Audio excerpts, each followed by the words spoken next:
puasa Arafah tujuannya beda dengan Ramadan, tidak sama dengan Asyura, lain dengan Senin Kamis. Nah sekarang ini yang akan kita bahas, bagaimana cara kita merenungkan di hari ke-9 nanti menjalani puasa Arafah sehingga mendapatkan keutamaan terbaik seperti orang wukuf yang ada di sana. Nah ini yang jangan dibahas. Hari ke-9 maksimalkan. Kalau tidak percaya, nanti lihat perubahan yang terjadi pada hari ke-10. Dengan cara kita begini, lihat hari ke-10. Demi Allah saya katakan, kalau benar cara kita mengerjakan di tahun ini, di hari ini, akan terjadi perubahan pada hidup kita 5 hari ke depan. Waktu puasa kemarin Ramadan, apa tujuan puasa? Ya ayyuhalladzina amanu kutiba alaikumus siyam kama kutiba alal ladzina min qablikum la'allakum tattaqun. Sekarang haji ayat 197-nya, al-hajju ashhurum ma'lumat faman farada fihinna al-hajja fala rafatha wala fusuqa wala jidala fil hajj wa ma taf'alu min khairin ya'lamuhu Allah wa tazawwadu fa inna khaira zadi taqwa. Nanti setelah mau haji bawa bekal takwa, latihan dulu jadi orang baik, pulang-pulang dapat takwa, yang jeleknya ditinggal, yang takwanya muncul. 5 menit takwa. Nah yang menarik sekarang, yang tidak berhaji pun itu ada ayat ditempatkan di surat Al-Hajj, dan raihannya, ujungnya itu sama-sama takwa. Ayat 37 itu, la yanalallaha luhumuha wala dima'uha walakin yanaluhu taqwa minkum. Takwanya yang sampai kepada Allah itu bukan dagingnya hewan, bukan darahnya, tapi puncak ketakwaan Anda dalam menjalani perjalanan 1 hari pertama sampai hari ke-10 Dzulhijjah itu. Dan itu waktunya sama. Di sana hari ke-10 lontar jumrah, di sini hari ke-10 sembelih hewan. Ayatnya sama-sama takwa, hadisnya sama.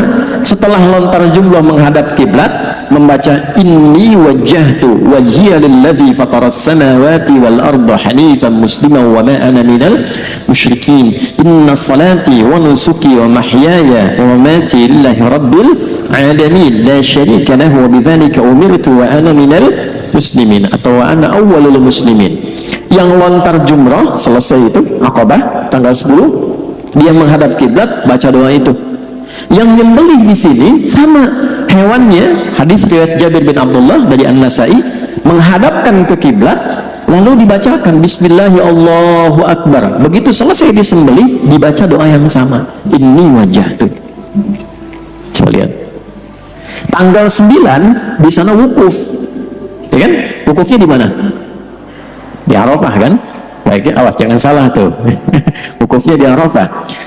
Yang tidak haji di sini tanggal 9 puasa kan? Tapi puasanya bukan puasa biasa, nama Arafahnya pun disebut. Coba lihat tuh di hadis Muslim ya, nomor hadis 1162 itu. Perhatikan kalimatnya, siyamu yaumi arafata anni ahtasibu 'ala Allah an yukaffira sanata allati qablahu wa sanata allati ba'dahu. Siyam yaumi arafah, puasa yang ditunaikan pada momentum saat orang-orang melakukan wukuf di Arafah. Di sana kegiatannya wukuf, di sini kegiatannya puasa.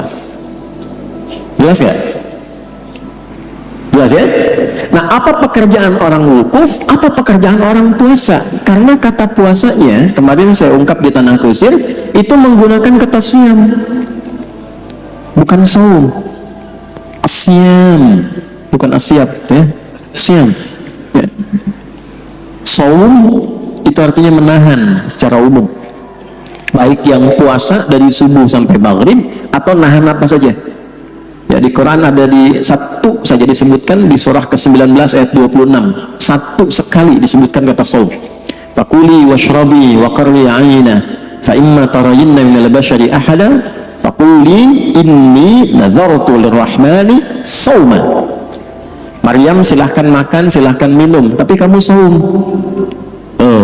Kalau saum masih umum, masih bisa makan, masih bisa minum. Tapi saumnya saum apa di sini? Falan ukallimal yauma insiya, nggak bicara. Jadi kalau mau nahan pulang dari sini nggak mau bicara, saum tuh. Ya, pulang dari sini nahan berkedip saum loh. Tapi kalau siam disebutkan kurang lebih 8 kali dalam Al-Quran, puasa yang ditunaikan dengan aturan tertentu, hukum tertentu, cara tertentu, hasil tertentu. Puasa Arafah tujuannya beda dengan Ramadan, tidak sama dengan Asyura, lain dengan Senin Kamis. Saat puasa dilakukanlah renungan-renungan kehidupan seperti halnya orang wukuf di Arafah melakukannya. Walaupun terdapat perbedaan keutamaan amalan, tetap yang haji lebih utama karena tempatnya juga istimewa, pahalanya tinggi. Di Masjidil Haram sekali salat 100.000, di sini 1 kan ya. Tapi inti dari amalan itu diperkenankan oleh Allah untuk kita pelajari sehingga punya potensi mabrur didapatkan walaupun belum ada kesempatan untuk menunaikan ibadah haji. Tapi jangan disimpulkan bahwa sudah haji, tidak ya, esensinya. Nah sekarang ini yang akan kita bahas, bagaimana cara kita merenungkan di hari ke-9 nanti menjalani puasa Arafah sehingga mendapatkan keutamaan terbaik seperti orang wukuf yang ada di sana. Nah ini yang jarang dibahas. Oke? Nah, tadi mukaddimah ya, sekarang baru kita masuk. Saya izin berdiri ya, jarang-jarang di sini berdiri dulu bawa kitab. Jadi tadi disebutkan keberhasilan orang yang haji, termasuk orang yang kurban, orang yang puasa sampai selesai tanggal 13. Ciri keberhasilannya mendapatkan apa? Takwa ya, seingatnya. Takwa itu adanya di mana dalam tubuh kita? Adanya di mana? Kita jangan lama-lama, waktunya terbatas. Allahu a'lam gitu ya. Adanya dalam jiwa, dalam nafas. Dari mana taunya? Quran. Ini tempatnya takwa di dalam diri kita ya. Quran surah ke-91 Asy-Syams ayat 7 sampai 10. Ayat 7 sampai 8-nya ini posisi takwa. Wa nafsi wa ma sawwaha fa'alhamaha fujuraha wa taqwaha. Dan demi nafas yang telah disempurnakan penciptaannya. Nafas itu sempurna ketika roh masuk ke dalam tubuh usia 4 bulan. Begitu roh masuk ke dalam fisik ke tubuh kita, maka berubah nama roh itu menjadi nafas. Dari sini dimunculkan kata bernafas karena mulai muncul tanda kehidupan. Saya ulangi ya, roh ditiupkan usia 4 bulan kandungan, masuk ke dalam tubuh kita. Maka ketika menyatu roh dengan fisik, berubah nama roh menjadi nafas. Di situ mulai menyatu, di situ mulai beramal. Jadi nanti kalau seorang meninggal, yang dicabut itu apanya? Roh, tapi ketika rohnya itu pulang, berubah nama, cabutannya menjadi nafas. Datang dia dengan roh, pulang dengan nafas. Kullu nafsi dha'iqatul maut, bukan kullu ruhin. Coba lihat. Ya ayyatuhan nafsul mutmainnah, bukan ruhul mutmainnah. Kenapa beda? Karena ketika masuk belum ada amal, masih kosong. Ketika menyatu dengan fisik sudah ada amal, dia pulang membawa amalan. Apa yang mendorong roh ini untuk beramal, nafas ini untuk beramal? Ini takwa. Adanya dalam nafas. Pelan-pelan ya, ini kajian agak dalam nih. Untuk mensupport supaya takwanya bekerja, dibuat lawannya, namanya fujur. Ada fajar, ada infajar, ada fujur, beda. Fajar, pancaran kebaikan yang membelah sesuatu gelap menjadi terang atau memunculkan yang baik dari yang tidak baik. Kenapa cahaya pertama yang membelah kegelapan menjadi terang itu disebut fajar? Karena dengan munculnya cahaya fajar itu, yang gelap menjadi sirna, yang terang mulai muncul. Karena itu salat pertama disebut dengan salat fajar, karena diawali dengan cahaya fajar yang membelah kegelapan malam. Quran surah 17 di ayat 78. aqimis salata liduluki syamsi ila ghasaqil laili wa qur'anal fajr inna qur'anal fajri kana masyhuda. Ini fajar. Kalau Anda mendapatkan pancaran berupa materi benda, misal gali air nih, ngebor, keluar airnya, itu infajar namanya. Ya.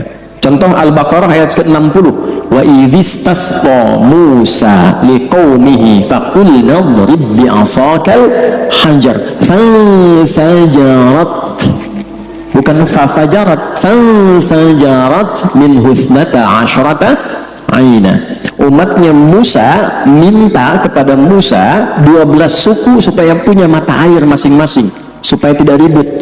Maka diilhamkan pada Musa, diwahyukan, kata Allah, pukulkan tongkat kayumu ke batu itu. Begitu dipukulkan, memancarlah 12 mata air. Itu infajar. Jelas? Kalau pancaran yang muncul dan mengeluarkan hal yang tidak baik terlihatnya, nggak bagus, memancar juga, nggak kelihatan, tapi dorongannya terasa, getarannya terasa, memunculkan hal yang tidak baik, itu fujur namanya. Fujur. Di sini mengarahkan kepada yang baik, di sini lawan dari takwa, terlihatnya seperti tidak baik. Pelan-pelan ya. Contoh, ini semua sifat baik ada di sini: jujur, rendah hati, sabar, dan seterusnya. Di sini ada lawannya. Ketika di takwa ada jujur, di fujur ada dusta. Jadi Anda nggak bisa mengatakan tidak ada dusta di antara kita. Nah, di fujurnya ada. Potensi dusta itu ada. Rendah hati, di sini ada sombong.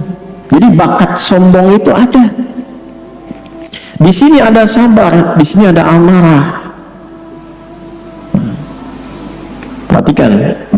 Nah, sekarang fokus baik-baik. Tujuan fujur diciptakan bukan ingin membuat manusia larut dalam kesalahan, tapi supaya menstimulus, mendorong supaya sifat baik yang ditakwa ini muncul. Sebab kalau nggak ada ini nggak bisa diketahui. Contoh, tahu dari mana sabar itu ada kalau tidak ada amarah? Nanti ibu pulang ke rumah, Bu, ya, habis ini nggak ada angin, nggak ada hujan, nggak ada panas, nggak ada apa-apa. Ibu bilang sama suami, "Pak, sabar ya, Pak." Kira-kira respon suami bagaimana? Mama sehat? Maka diciptakan dulu ini supaya ini keluar. Sebab kalau tidak ada ini nggak mungkin muncul. Nah, caranya qad aflaha man zakkaha. Hidup orang itu akan menjadi ideal, cenderung bahagia, di rumah tangga bahagia, kan? Di rumah orang juga bahagia, di rumah Allah bahagia, di kantor bahagia, dan sukses. Kapan itu terjadi? Zakkaha, ketika mampu menyucikannya. Nah, sekarang saya tanya, nyuci itu buang bajunya atau buang kotorannya? Gak mungkin ada nyuci buang bajunya, kan? Buang. Nah, sekarang pertanyaannya, mungkin nggak ada baju bersih dicuci? Tidak, kan? Berarti kotoran itu diciptakan supaya muncul bersihnya. Karena nggak mungkin ada bersih kalau nggak ada kotor. Kebayang ya? Nah, maka yang dimaksud di sini, ya, ini diciptakan bukan ingin membuat manusia jadi jelek, bukan, tapi supaya belajar dari sini, mencari lawannya ke sini. Jadi ketika Anda menemukan amarah, cepat pahami, oh, Allah menginginkan lewat ini sabar saya muncul. Misal, ini ke rumah, suami tiba-tiba marah. Nah, cara mengondisikan supaya cenderung tenang dan nyaman itu cari lawannya. Kalau amarah dititipkan pada suami, oh, berarti yang diinginkan dari saya oleh Allah sabar. Alhamdulillah. Sabar. Nah kalau dilawan cenderung tidak kondusif. Emang kenapa? Emang kenapa? Nggak nyambung ya. Pelan-pelan nih. Jadi singkatnya bagaimana? Cari lawannya. Setiap menemukan yang tidak ideal, cari lawannya. Ada kasus penipuan, ketidakjujuran, ditampilkan itu supaya kita bisa belajar dari situ, kita menjadi pribadi yang jujur. Ada orang bersikap X tidak baik, cepat cari lawannya. Kenapa harus kita yang lihat? Kenapa kita yang dengar? Pulang ke rumah dibalik, istri cemberut. Apa lawan cemberut? Senyum, kan? Jadi begitu menemukan istri cemberut, idealnya berdasar ayat ini suami senyum. Kayaknya kenal, kan? Nah, terus kasih iPhone 16 tuh selesai.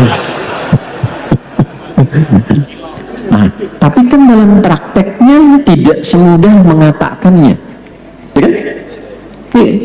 Makanya Ustadz juga sama aja. Nah, sama aja. Makanya jarang Ustadz bahas ini ada istrinya itu jarang. Nah, pertanyaannya kenapa? Kenapa?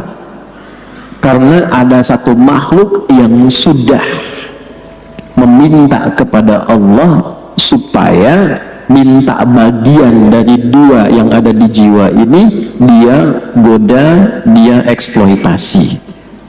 Keterangan itu ditemukan di Quran surah keempat An-Nisa di ayat 118. Quran surah keempat ayat 118. Kalau mau disempurnakan sampai jenis godaannya sampai ayat 119. La'anahullah, setan dilaknat oleh Allah. Qala la'attakhidanna min ibadika nasiban mafruḍa. Dan dia berkata, ya Allah, aku diberi kesempatan sampai kiamat menggoda anak cucu Adam, maka aku akan mengambil satu bagian dari jiwanya supaya aku goda, dieksploitasi. Nah, bagian itulah yang ini yang fujur. Hati-hati. Wala udillannahum, aku akan sesatkan lewat sini. Tersesat, yang harusnya mensupport ke takwa, dia bikin jalan sendiri, bikin jalan sendiri, digoda secara halus. Harusnya begini, harusnya ini kesini jalurnya. Setiap menemukan dusta, jujur muncul. Setiap menemukan sombong, rendah hati muncul. Jalurnya harusnya kesini, tapi dia bikin jalur sendiri. Dia bisikin tuh, halus, tembus. Dan dahsyatnya, dibisikinnya dari pintu terluar. Nafas punya pintu kedua namanya kolbu, sesuatu yang bergolak. Kenapa bergolak? Karena di sini tidak selalu sama.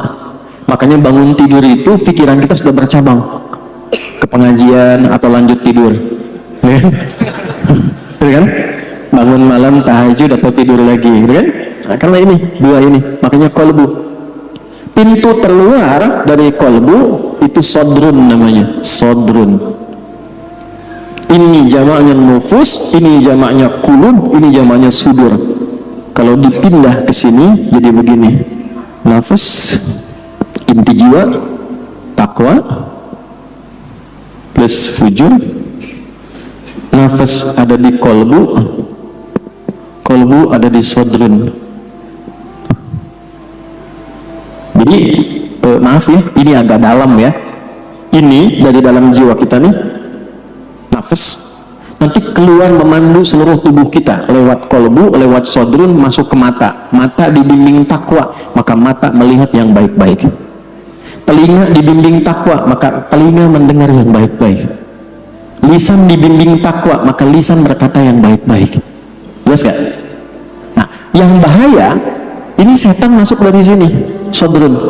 Jamaahnya sudur, karena yang digoda bukan cuma 1-2 orang, semua dijamakkan sudur. Buka surat ke-114, surah paling favorit bagi umat Islam di muka bumi saat ini. An-Nas alladzi yuwaswisu fi sudur. Dia goda dari sini, masuk ke kolbu, tembus ke fujur. Jadi dia bikin jalur sendiri. Yang harusnya fujur ini ke sini, ke takwa, dia bikin jalur sendiri sehingga bocor sini. Keluar sendiri. Dari nafas, karena ini supportnya tidak ke takwa, tapi keluar sendiri, akhirnya yang muncul sifat-sifat buruk. Itulah yang memandu tubuh berbuat yang tidak baik. Keluarlah perbuatan buruk, akibat ini, fujurnya bocor dari nafas. Perbuatan buruk yang dihasilkan dari fujur namanya su. Apa namanya? Su. Karena keluar dari nafas ketemu su, asu, disatukan nafas dengan su, nafsu.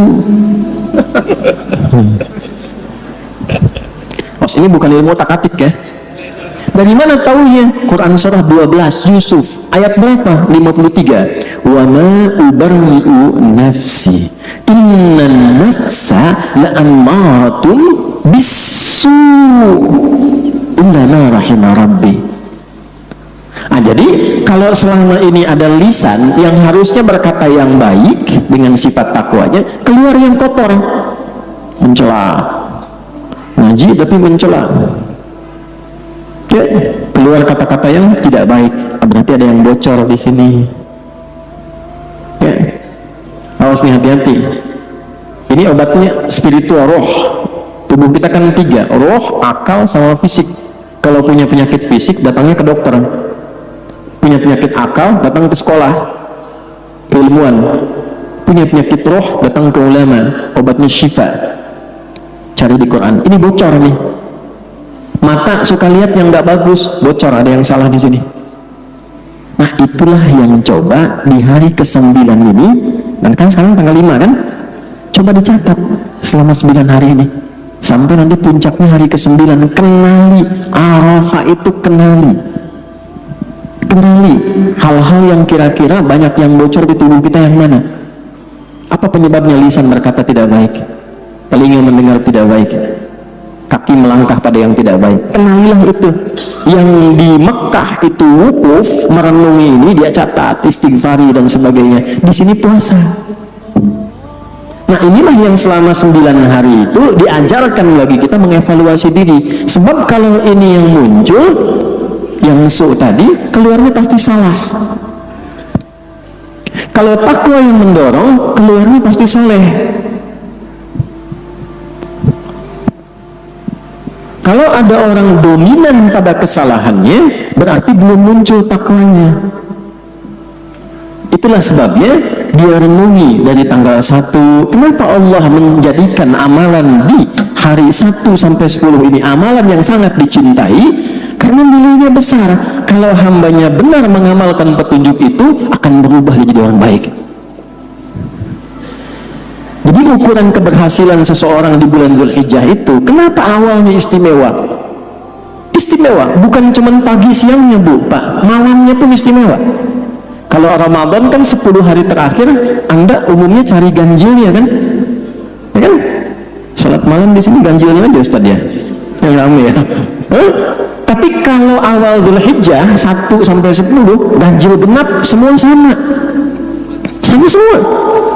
Coba lihat surah 89. Wal fajr wa layalin 'ashr wasyaf'i wal watr.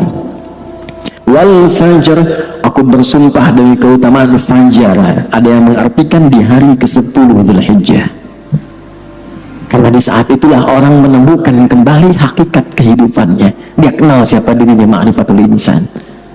Oh, dia tahu harusnya saya menjadi pribadi yang baik. Perannya apa? Sebagai suami yang baik, sebagai ayah yang baik, sebagai istri yang baik. Kenapa saya selama ini jadi tidak baik? Ada yang bocor. Walayalin 'ashr, malamnya pun 10 itu semua istimewa. Wasyaf'i wal watr, ganjil dan genapnya istimewa. Nah, amalan apa yang dikerjakan dalam istimewa itu? Salah satu yang paling utama adalah amalan muhasabah, evaluasi diri untuk mencatat, dan puncaknya nanti tanggal 9 direnungilah catatan itu. Nah, hari ke-5 ini catatannya sudah sampai mana? Dari mata, kan tahu pribadi kebiasaannya mata dipakai apa, kan? Lisan, telinga, sampai ke ujung kaki, catat. Ya, sambil puasa. Nanti puncaknya hari ke-9. Ya, begitu selesai, ya. Makanya kenapa hari ke-9 itu Umar bin Khattab itu sampai takbir di fajar hari ke-9, sampai takbir. Karena saking senangnya menemukan inti kehidupannya. Itu baru fajar, belum tanggal 10, masih tanggal 9 udah takbir. Allahu Akbar, Allahu Akbar, Allahu Akbar. Kenapa? Karena merasakan ada hidayah Allah pada dirinya yang membuat beliau semakin baik kembali. Takbir kan dibagi 3. Takbir perjuangan di medan juang, peperangan. Ya, takbir untuk memadamkan seperti kobaran api. Kalau ada api bertakbir. Ya. Yang ketiga, takbir perubahan diri kita menjadi lebih baik. Ya, misal di Al-Baqarah ayat 185, walitukabbirullaha ala ma hadakum wa la'allakum tashkurun. Begitu selesai Ramadan, Anda merasa lebih baik karena Allah kasih hidayah kepada Anda. Disitulah Anda memperbanyak takbir. Nah, Zulhijjah beda. Begitu hari ke-9 dia merasa, oh ini kekurangan saya, ini kesalahan saya. Dia gembira karena menjadi pribadi lebih baik dari sebelumnya. Maka Umar bertakbir di hari ke-9. Allahu Akbar, Allahu Akbar. Ini untuk pribadi, bukan amalan kolektif. Kalau amalan jamaah masuknya hari ke-10. Ini saya tunjukkan amalan pribadi yang merasakan perubahan pada dirinya. Nah, inilah yang jarang dilakukan. Ketika seseorang takwanya hidup, solehnya meningkat, pertanyaan saya, hubungannya dengan Allah menjadi lebih dekat atau jauh? Dekat. Semakin dekat, karena sabar tentang kehidupannya. Dia mau pulang, harus jadi pribadi yang baik, nanti meninggal jadi orang baik, hidupnya lebih baik, jadi lebih dekat dengan Allah. Dekat itu bahasa Arabnya koruba, al-kurbu. Kalau jadi lebih dekat, superlatif, kurban namanya. Karena itu asal kurban, asalnya bukan menyembelih. Asal kurban itu adalah kedekatan yang bertambah kepada Allah yang diawali dengan penunaian amalan-amalan tertentu. Itu asalnya. Jadi inti orang yang berhasil nanti ya menunaikan awal Dzulhijjah ini bertambah kedekatannya dengan Allah dan berubah dirinya menjadi pribadi yang lebih baik lagi. Kalau hari ke-10 belum ditemukan, hari ke-11 takbir lagi, zikir lagi, hari ke-12, hari ke-13, makanya disebut hari tasyrik di situ. Ya, hari munculnya cahaya baru dalam kehidupan. Ini makna jauhnya, makna hikmahnya. Jelas sampai sini? Nah, ini inti yang jarang dikaji, jarang dibahas. Kalau fikih lainnya saya kira sudah banyak dikaji. Ya, apakah nanti kurban boleh atas nama orang yang sudah meninggal? Nah, kan? Apakah kurban hanya untuk satu orang atau untuk keluarga? Sudah pernah dibahas. Syarat hewan berapa tahun usianya sudah pernah dibahas. Hikmah itu sudah pernah dibahas. Tapi yang ini jarang. Nah, ini yang kita bedah. Memang kajiannya agak rumit, tapi kita turunkan hadis-hadis dan ayat-ayat yang terkait dengan ini. Kalau sudah ada perubahan, pertahankan sampai meninggal. Saya ulangi, pertahankan sampai meninggal. Itu yang kita nanti bawa. Nah, makanya syukuri kita yang terpilih bukan orang lain. Coba, sebagian sudah ada yang meninggal kan, dan sebagian belum beriman. Kita terpilih. Jadi kalau tahun ini belum dimanfaatkan, belum tentu tahun depan dapat. Ini poin utamanya. Jadi ini yang ingin saya tekankan di kesempatan pagi hari ini. Kita sekarang ada hari ke-5. Kalau belum sempat hari ini, mulai besok hari Senin. Sambil puasa, catat. Ada cermin kan di rumah ya? Kalau nggak ada pakai handphone kan, lihat tuh tubuhnya tuh. Ah, mulutnya ini 1, Adi, 2, 3. Ya, tanya pasangan, terus koreksi pelan-pelan. Hari ke-9 maksimalkan. Kalau tidak percaya, nanti lihat perubahan yang terjadi pada hari ke-10. Dengan cara kita begini, lihat hari ke-10. Demi Allah saya katakan, kalau benar cara kita mengerjakan di tahun ini, di hari ini, akan terjadi perubahan pada hidup kita 5 hari ke depan.